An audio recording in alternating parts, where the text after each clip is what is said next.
Hello, my name is Mark Townley and I work at the University of New Hampshire. I took this photo of a set of spinnerets from a spider um, using a scanning electron microscope, this one right here. The spinnerets come from a spider called Argiopia wrentia, the black and yellow garden spider. And we have an example of one of these. So this is a female, and you're looking at the dorsal surface. The head is down at this end, and the abdomen has the black and yellow pattern on it. The spinnerets are on the ventral side toward the hind end of the abdomen. So if I turn this around, the spinnerets are kind of a brownish area right here. There are 6 spinnerets. They're modified appendages that are used by the spider for drawing silk. And spiders, most spiders have a variety of silks that they produce. They're not all the same. And so on the image of the spinnerets here, we have our 6 spinnerets. There are 2 at the top, these 2 here. Then there are 2 in the middle here, and 2 toward the bottom down here. And I always think this image kind of looks like a face when I look at it. If you imagine it to be a face, then the thing that looks like the mouth is actually the spider's anus, and the eyes are really the spigots that serve what are called the major ampullate silk glands, and it's from these 2 spigots that the spider produces a drag line as it's moving about. The major ampullate silk is also used to produce non-sticky parts of the web that these spiders make. The major ampullate silk, though, is not sticky. It has to be attached to surfaces using a different kind of silk gland. And so all in this area up here are there are at least a couple hundred spigots serving a kind of silk gland called piriform silk glands. They produce kind of a reinforced cement that's used to attach the drag line from the major ampullate silk glands to whatever substrate the spider is walking on, or at places where 2 major ampullate fibers cross one another. They're held together by a junctional cement that's made by these piriform silk glands. This particular image was captured while a spider was producing an egg sac. And what we did is we used paraffin to sort of freeze the action of what the spider was doing at the time we added the paraffin. This is a technique that the great araneologist Hans Peters of Germany devised. And what you do is, if you wish to know what kind of silk a spider is producing at a given moment, you apply liquid paraffin to the spinnerets. It hardens almost instantly, and then you plunge the spider into ethanol, which kind of fixes the spider. And then you transfer the spider from ethanol to benzene, which dissolves the paraffin, leaving you the silk fibers that the spider was producing at the time you applied the paraffin. And in this case, you can see there are 6 fibers emerging, one here, one there, there, and there.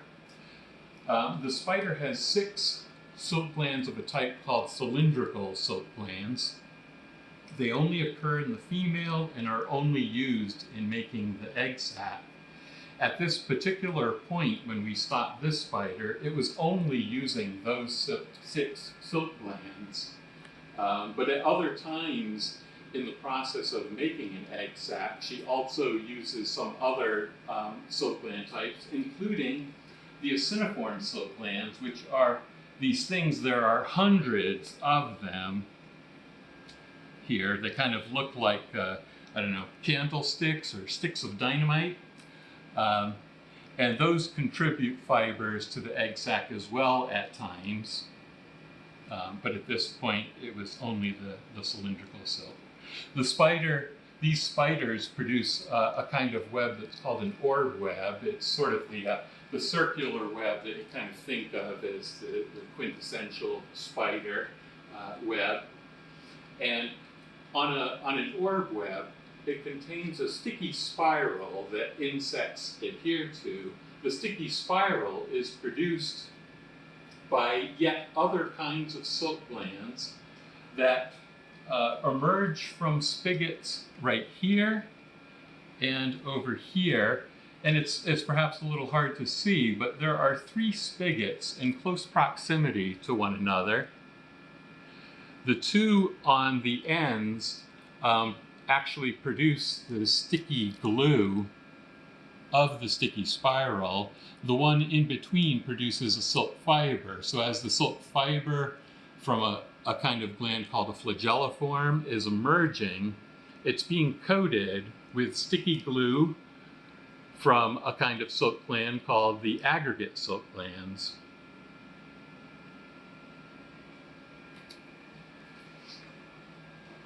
And so in order to capture this image in the scanning electron microscope, we had to make it conductive. Samples that go into a scanning electron microscope need to be reasonably conductive, so when the electron beam hits the sample, the electrons can get off of the sample and go to ground in a smooth fashion. And so once we removed this set of spinnerets from the benzene and allowed it to dry, we then mounted it on a stub and coated it with a thin layer of metal. In this case, it was an alloy of gold and palladium that we used for coating. And what you end up with is your sample mounted on a stub, looking kind of gray or silvery because of the metal coating on it. But then you can place your stub into the microscope. And so let's go ahead and do that. We will. So a scanning electron microscope is kept under a strong vacuum so that the electron beam doesn't get dispersed by air molecules. And so what we're doing now is allowing air to temporarily come into the chamber so that we can put a sample in, and then we will pump all of the air out again. You may be able to hear kind of a winding noise. That's the turbo pump winding down. And we can, like on cooking shows, we can edit this so that we jump from putting the sample in to once the sample is ready to view, because the evacuation of the chamber once we put the sample in will take 5 or 6 minutes. So now the chamber is at atmospheric pressure. We can open it up and place one of our samples on.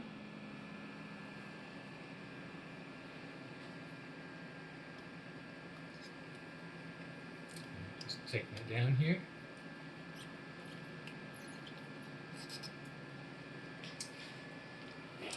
And then we'll close the chamber and evacuate it. Get our pumps going. And now we'll wait 5 or 6 minutes before we can look at the sample inside. So we've waited a few minutes for the chamber to be evacuated. We're now ready to open up a valve that's currently blocking the electron beam. We'll let it come through. And here we are.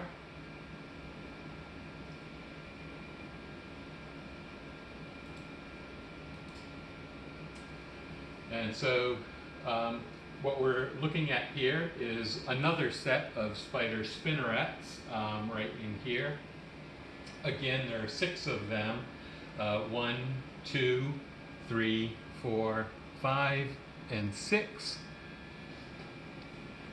And right now the image looks quite grainy because we have the electron beam scanning over it very quickly, so that we'd be free to move the sample around. We were able to rotate the sample.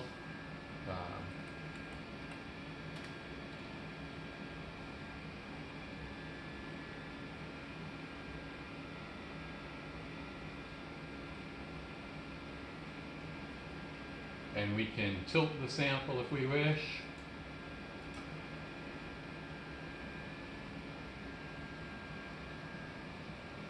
To get whatever orientation would best show whatever features you're trying to see.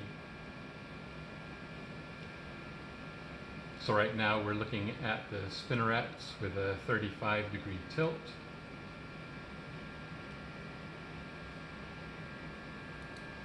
And we can zoom in on any area of interest. And we'll touch up the focus.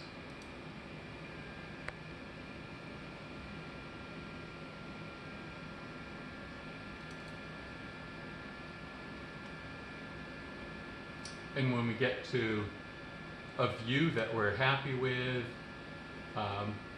we can slow down the beam to get a higher resolution image, which we would then be free to save.